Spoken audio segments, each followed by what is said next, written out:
Boa tarde, estamos no ar com mais um Vem com a Gente, é ao vivo e que prazer mais uma vez iniciarmos a semana com a companhia de vocês aqui comigo, viu? Boa tarde de segunda-feira. A gente já sabe que nos meses de abril e maio nós exibimos aqui a trajetória do Dr. Ricardo Valente pelo caminho de Santiago de Compostela, que é um trajeto de fé, de descobertas. E é o seguinte, eu havia falado que ele viria aqui ao nosso palco contar pessoalmente como foi essa experiência. Eu já o convido para entrar. Vem para cá, doutor Ricardo Valente, seja bem-vindo. Coisa boa te conhecer pessoalmente, seja bem-vindo. Agora, e convidar você que está aí do outro lado a relembrar um trechinho. Vamos ver? Fala, Gardênia! Fala, pessoal do Vem Com a Gente. Um prazer estar aqui. Eu sou Ricardo Valente, oftalmologista do Rio de Janeiro. Um certo, agora peregrino, que eu estou aqui fazendo o caminho de Santiago de Compostela, essa rota milenar. Eu estou hoje na cidade de Puente la Reina e muito animado pelo caminho, né? O caminho começou ano passado para mim. Eu sou diabético tipo 1, insulino dependente, há 30 anos. E tenho tido uma dificuldade muito grande de controle da minha glicemia. E aí, da onde apareceu, todo mundo me pergunta e eu sinceramente não sei. Foi um chamado, eu deveria fazer esse caminho para buscar as respostas de por que eu não me cuido. Quantos dias nesse caminho? Foram 26 dias, Gardênia, de peregrinação aí. E essas respostas aí que a gente escutou, né? Eu vim buscar algumas respostas aqui. Pior que eu recebi as respostas, adquiri, e aí hoje a grande dificuldade está sendo de implementar e conseguir apresentar ela para mais pessoas. Agora, muita gente fala, e eu acredito que seja individual, mas é realmente uma experiência assim transformadora? É uma experiência transformadora e, como você bem falou, é individual. Acho que você tem que buscar isso, mas você consegue ter as respostas e voltar transformado. Seu pai te acompanhou, a gente daqui a pouco vai conversar mais. Você trouxe algumas coisas para mostrar para a gente, para que a gente possa entender, né? Porque é uma curiosidade. A gente sempre escuta falar que as pessoas, muita gente no mundo inteiro, do mundo inteiro, aliás, são, digamos que, chamadas. Eu acho que é um chamado, né, a fazer esse caminho, viver essa experiência. E hoje eu tenho uma pessoa aqui, estou conhecendo a primeira pessoa, viu, que fez esse caminho aí pessoalmente. Você vai contar pra gente tudo, pode ser? Com certeza. Daqui a pouco. Agora, falando em caminhada, eu estou aqui, olha, eu sinceramente, até estava conversando com ele antes de começar o programa, eu falei, como eu admiro, né, uma pessoa que tem fé, que está buscando respostas, né? A gente acompanhou aqui nos meses de abril e maio nessa caminhada do doutor Ricardo Valente. Ele é oftalmologista e fez o caminho de Santiago de Compostela. É um caminho muito famoso no mundo inteiro, recebe turistas de várias partes do mundo. Agora a gente vai dar uma olhada, vamos entender. Um caminho carregado de histórias e encantos, uma trajetória de fé e reflexão. O caminho de Santiago de Compostela, uma das rotas mais famosas de peregrinação e turismo religioso do mundo. O trajeto leva aos restos mortais de Santiago, um dos apóstolos de Cristo. Inclui vilas medievais, florestas, morros, explorado por mais de 350 mil pessoas, todos os anos. No estúdio do Vem Com a Gente, uma destas pessoas, o Dr. Ricardo Valente, médico oftalmologista, que vem nos contar a experiência e os motivos que o levou a fazer o caminho de Santiago de Compostela. Doutor, o que te levou, né, a seguir e fazer esse caminho? Olha, Gardênia, eu sou diabético há 30 anos, né? Eu estou com 43 anos de idade. E em agosto do ano passado, eu fiz um exame de sangue e deu uma alteração renal. E isso me gerou uma preocupação muito grande. Tenho filhos pequenos, casado, família toda. E esse resultado desse exame se eu continuasse no mesmo caminho, provavelmente coisas negativas ou problemas de saúde iriam tirar minha jornada, vamos colocar dessa forma. E aí, da onde apareceu o caminho, eu não sei te explicar. Isso todo mundo me pergunta, foi por causa da diabetes, uma busca de um melhor controle, mas o porquê do caminho é meio mágico. Nunca tive vontade de fazer, não tinha grandes curiosidades. E aí comecei a pesquisar, comecei a estudar muito sobre o caminho e planejei para fazer agora nesse início de ano. Eu imagino que durante o percurso são vários desafios, né? Vários desafios. São vários desafios. 27 dias, né, que você falou. Normalmente um mês, né, esse é o pensamento, e aí acaba que a cada 10 dias as pessoas, na maioria das vezes, colocam que tem um ciclo, né? O primeiro ciclo é um ciclo físico, né? Você vai tendo muita dificuldade com os pés, com o peso da mochila e o todo sacrifício. E depois, nos outros 10 dias, você acaba tendo um conflito muito mental e espiritual, que você não entende muito bem o que está acontecendo, são muitos pensamentos poluídos na tua cabeça. E o final é meio que o Éden, assim, né? Um desses eu acho que você vem muito com os problemas que você está lidando no dia a dia, né? A gente acaba que vive no automático. Então, a gente tem essa nossa vida hoje com o objetivo de fazer mais dinheiro, conquistar mais bens.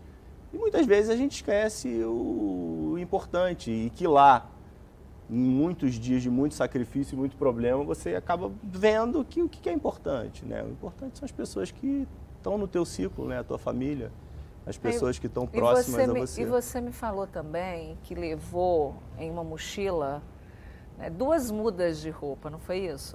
2 mudas de roupa. As pernas, o ar que você precisava mais que tudo para respirar e seguir esse caminho.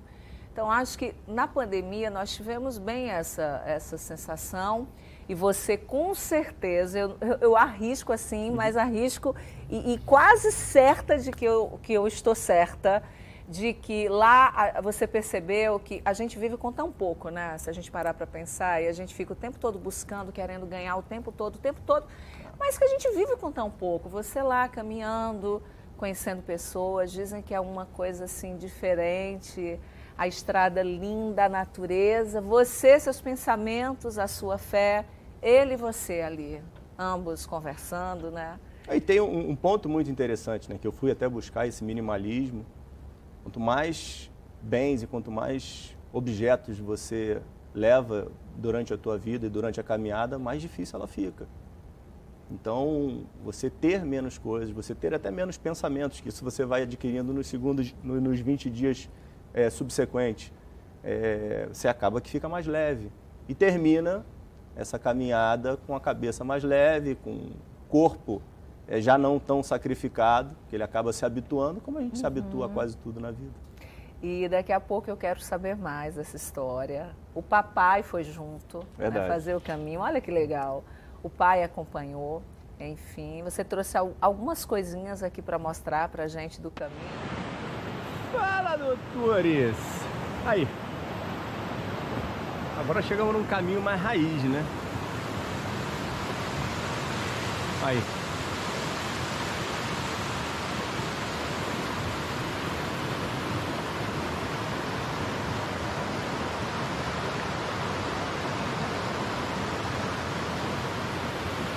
Rapaz, eu nem sei como é que é o áudio dessa GoPro, né?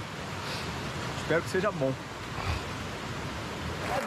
É bom. A gente acompanhou, mostramos aqui, né, nos meses de abril e maio, o Dr. Ricardo Valente fazendo um caminho de fé, descobertas, questionamentos, enfim. E também um caminho, viu? A gente estava aqui conversando durante o intervalo, que ajuda na boa forma. Quase 7 quilos, foi isso? 7 quilos perdidos, infelizmente. Grande dificuldade de manter tudo.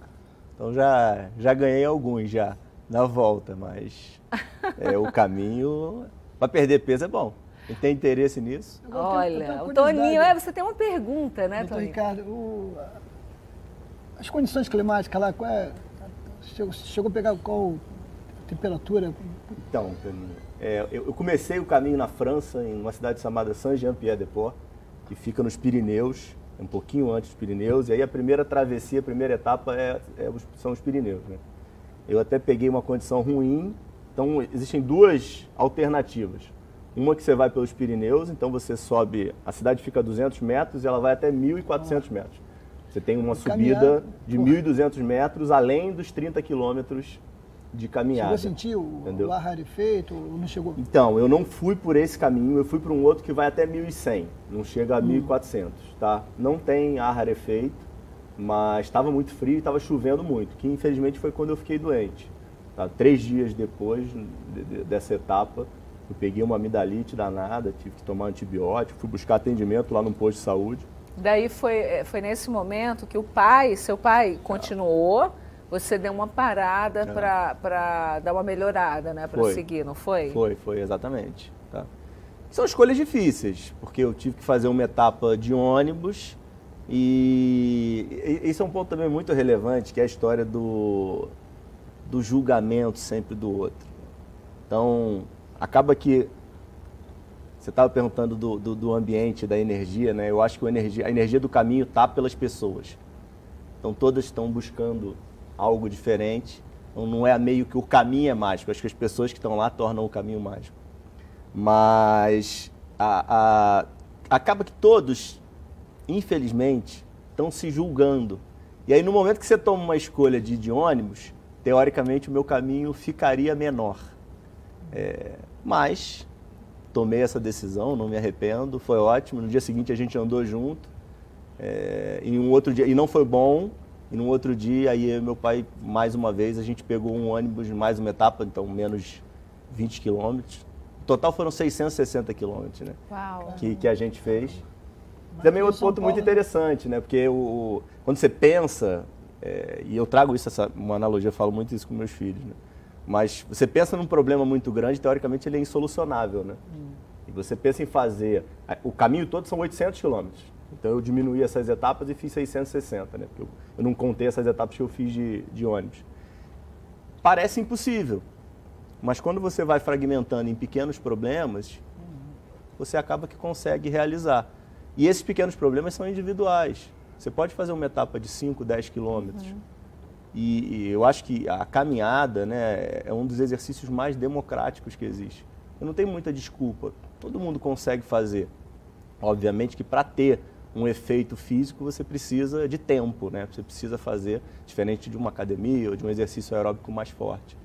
Mas é muito interessante. E para o diabético, né, acaba sendo muito, muito, muito bom mesmo e muito diferencial. E era o que eu mais queria, né? Durante o caminho eu virei muito para isso, né?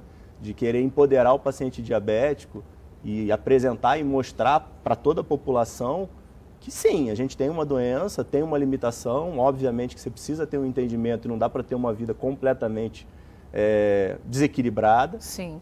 Mas se você conseguir equilibrar, você tem uma vida normal. Agora, falando em diabetes, hoje é o Dia Nacional do Diabetes, não é?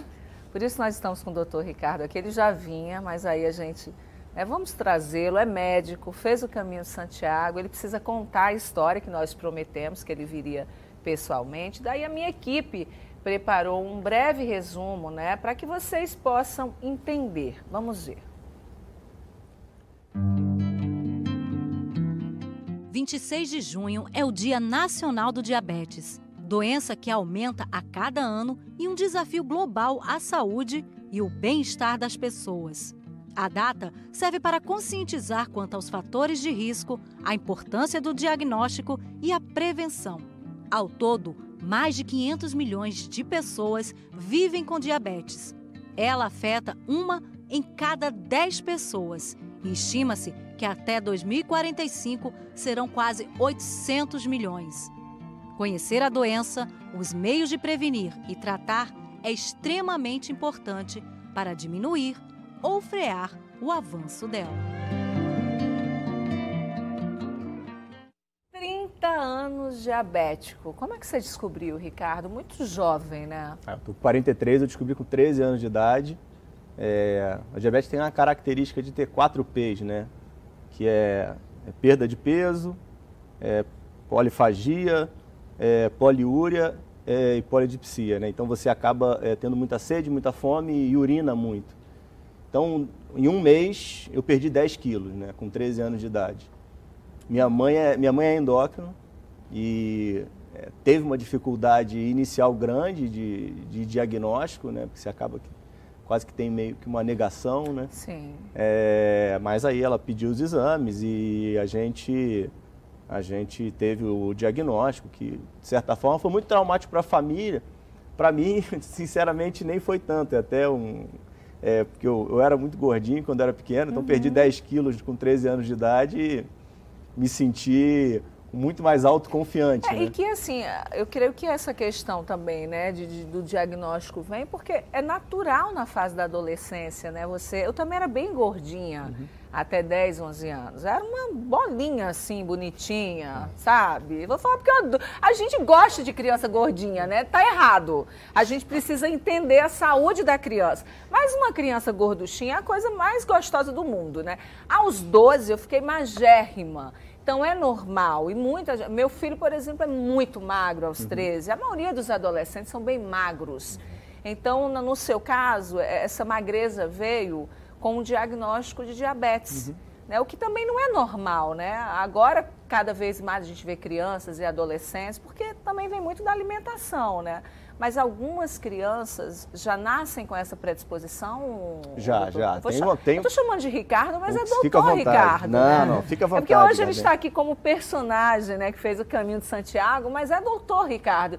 É normal já nascer assim? Existe essa predisposição genética quando a criança já nasce assim, com essa probabilidade? Existe uma predisposição genética, então a gente pode vir a ter uma alteração do gene e isso aumenta a chance de você ter. Você pode passar a vida inteira sem ter diabetes e ter essa predisposição, tá? Assim como você pode ter algum trauma, normalmente você tem algum trauma, alguma virose e aí desencadeia o problema e o controle glicêmico vai ficando cada vez mais difícil. E só pegando um gancho que eu acho fundamental da gente falar, Gardane, que você estava brincando da questão das crianças. Sim. E um dos maiores problemas hoje que a gente tem desse aumento da diabetes, na verdade, é o sedentarismo e o sobrepeso. Exatamente. Então, porque na época, lá atrás, né, a avó adorava dar comidinha para ficar gordinha. A mamãe adorava, tem que comer para engordar, para crescer. Né? A gente sabe que tem hoje a questão do sedentarismo. A gente jogava bola, né? A gente jogava bola, corria na rua. Mesmo a senhora é gorducha, viu? Mas isso é porque também eu era uma criança meio preguiçosinha. Eu adorava deitar e ficar assistindo desenho animado e tal. Mas assim, a criança de antes é totalmente diferente da criança de hoje, que está ali, videogame, celular o tempo inteiro. A gente jogava, né, queimada, bolinha de gude. A brincadeira era na rua, era tudo diferente. Então é importante só para a gente, né, doutor, aproveitar a sua presença e o Dia Nacional, né, do Diabetes, para que a gente fale da importância de observar também as nossas crianças com relação a uma alimentação mais saudável e exercício. Qual é o exercício da criança? É o esporte, é a brincadeira, não deixar a criança tão parada, né, no videogame, na televisão, enfim. Hoje com o celular também na mão o tempo inteiro. Já falamos, inclusive, dos danos causados pelo uso excessivo do eletrônico aqui no programa. A gente conversa mais um pouquinho daqui a pouco? Com certeza. Ainda quero ver isso aí que você trouxe pra gente. Quase acabando o nosso Vem com a Gente. Vou pedir para o doutor Ricardo, todo mundo está curioso aqui, né, para saber o que o doutor Ricardo trouxe aí para mostrar pra gente. Não, isso daqui é um dos certificados, diploma que eu tenho mais orgulho hoje na minha vida, né, que é a Compostela, que é o documento comprovatório do caminho, tá? E a outra coisa que eu queria mostrar, que é muito interessante, né, que é a credencial do peregrino, né? Durante todo o caminho, a gente vai pegando esses selos e aí no final você entrega para a organização do caminho para comprovar que você passou por todos os locais, para então eles darem a Compostela. Muito legal. Olha, eu quero agradecer a sua presença aqui no programa e te agradecer também por você ter dividido esse caminho com a gente. Nós temos ali rapidinho, olha só, famosos que fizeram o caminho aí, tem o Papa João Paulo II. Ai, gente, como eu amo esse Papa, né? Verdade. Que coisa mais linda, que saudade dele, né? Tem mais? Vamos ver. Quem que é esse? O Sandro Pedroso, né? O Sandro Pedroso também já fez o Caminho de Santiago. E o nosso mago Paulo Coelho, que já, acho que até escreveu um livro, né, sobre o caminho de Santiago de Compostela. Bom, Ricardo, qual é o próximo passo agora? Próximo passo, ano que vem, estamos planejando aí de fazer o caminho, mas pela rota portuguesa, saindo de Portugal e subindo para Santiago. A gente fez a rota francesa, né?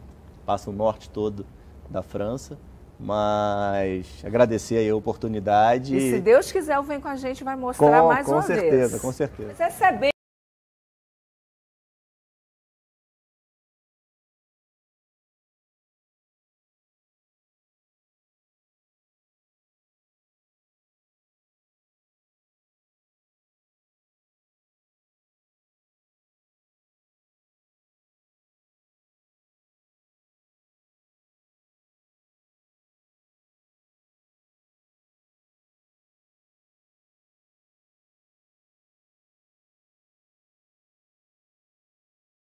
As suas respostas.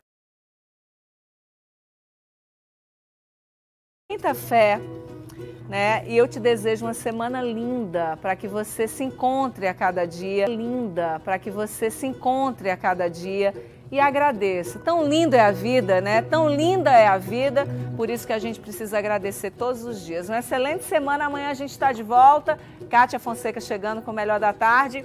Um beijo e boca louca no palco do nosso Vem Com a Gente. Beijo, tchau.